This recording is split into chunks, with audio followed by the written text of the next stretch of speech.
Imagine a place where the world touches the sky. This is Nepal. Giant mountains, Everest, Annapurna, guard this land, snow-capped all year. Below, green hills roll and deep valleys cut through the land. Life here is different. The air is thin. Homes cling to terraced hillsides. For centuries, Nepalis have lived in harmony with this dramatic landscape, growing strong and resilient. Nestled between India and China, Nepal felt like a world of its own. Unique cultures and festivals flourished here. This spirit of independence, as unshakable as the mountains, became Nepal's greatest shield. But the world beyond was changing, and the kingdom in the clouds would have to defend its freedom. 2 centuries ago, European empires raced across the globe, seeking new lands and resources. Britain, the biggest player, ruled from the Americas to Australia, and, crucially, India. India, Nepal's neighbor, fell under British control through the East India Company. Soon, the British gaze turned north to Nepal and the Himalayas.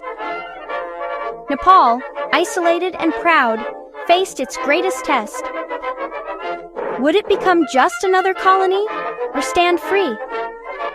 The answer would shape its destiny. Why was Nepal so hard to conquer? Geography was the first answer. The southern Terai was a hot, swampy jungle, deadly with malaria for outsiders. Armies fell to disease before even reaching the hills.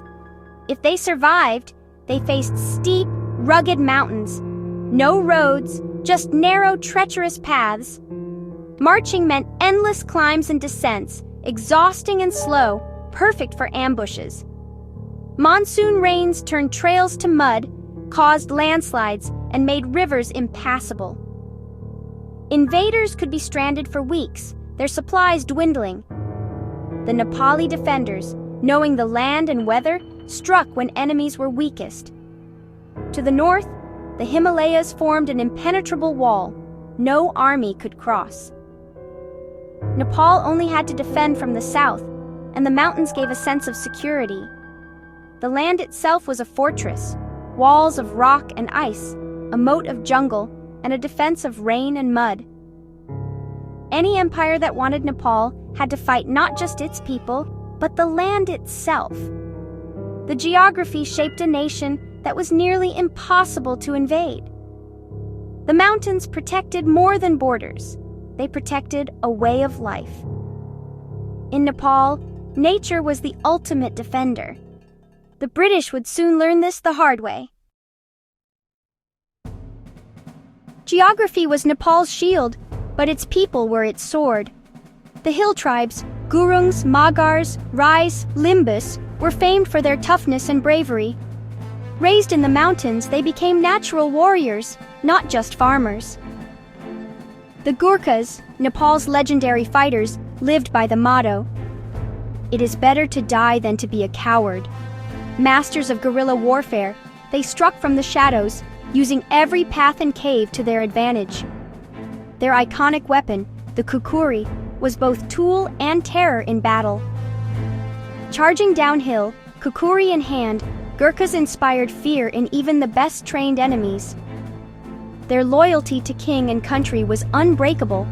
When invaders threatened, the whole nation stood ready. The Gurkhas' courage and tactics would soon be tested against the world's greatest empire.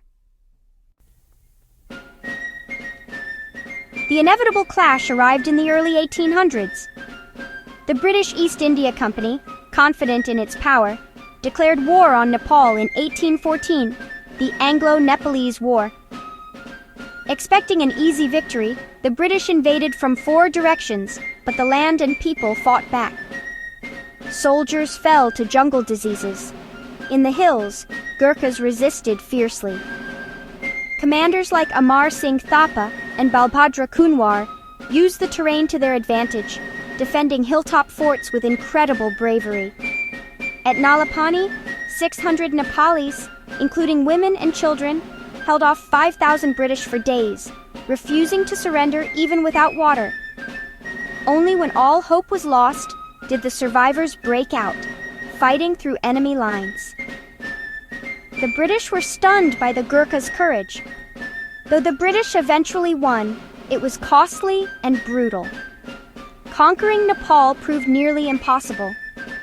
The war ended with a treaty, not a takeover. The British learned to respect Nepal's strength. The Gurkhas had shown that even empires could be stopped by mountain defenders.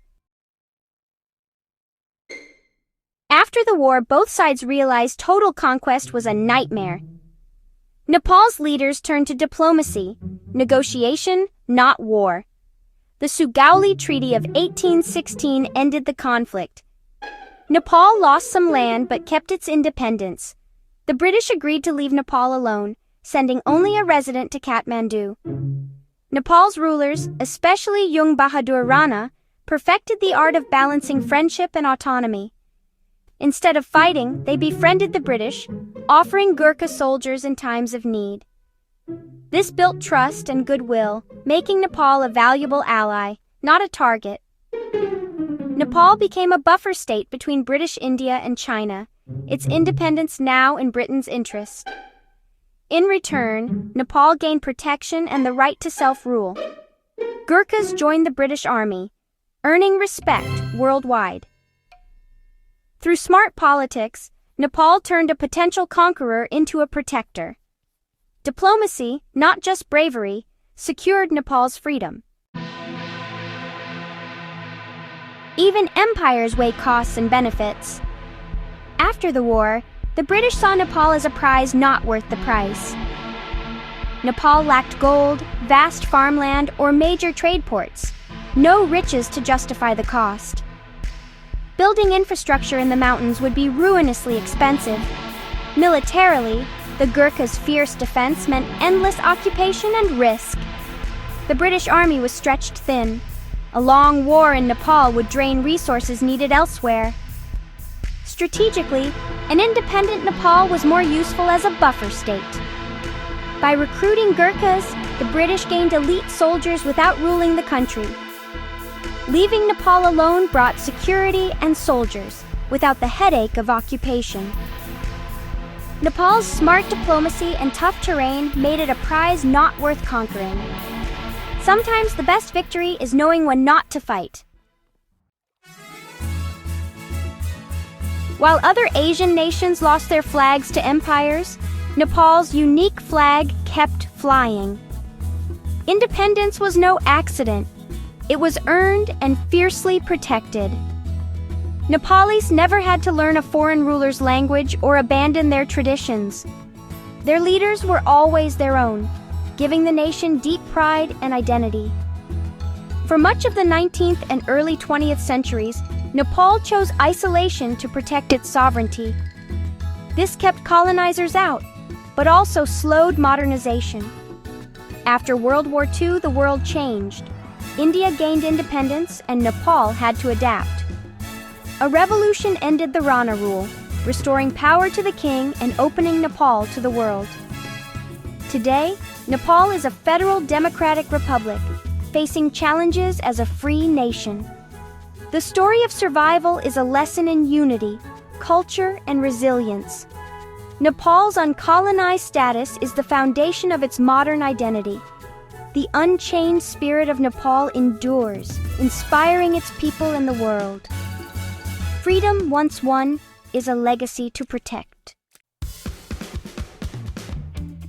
Nepal's survival is a story of three forces: land, people, and strategy. The Himalayas and jungles formed a natural fortress, shaping a unique culture. The Gurkhas' bravery made invasion costly and dangerous. Their resistance forced empires to negotiate, not conquer. Nepal's leaders used diplomacy to turn threats into alliances. Geography, guts, and guile, these kept Nepal free.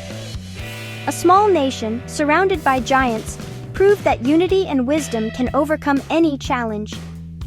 The unconquered spirit of Nepal, born in the world's highest mountains, still inspires today. Freedom is not just a gift. It is earned, defended, and cherished. Nepal's story is proof that even the smallest nations can stand tall.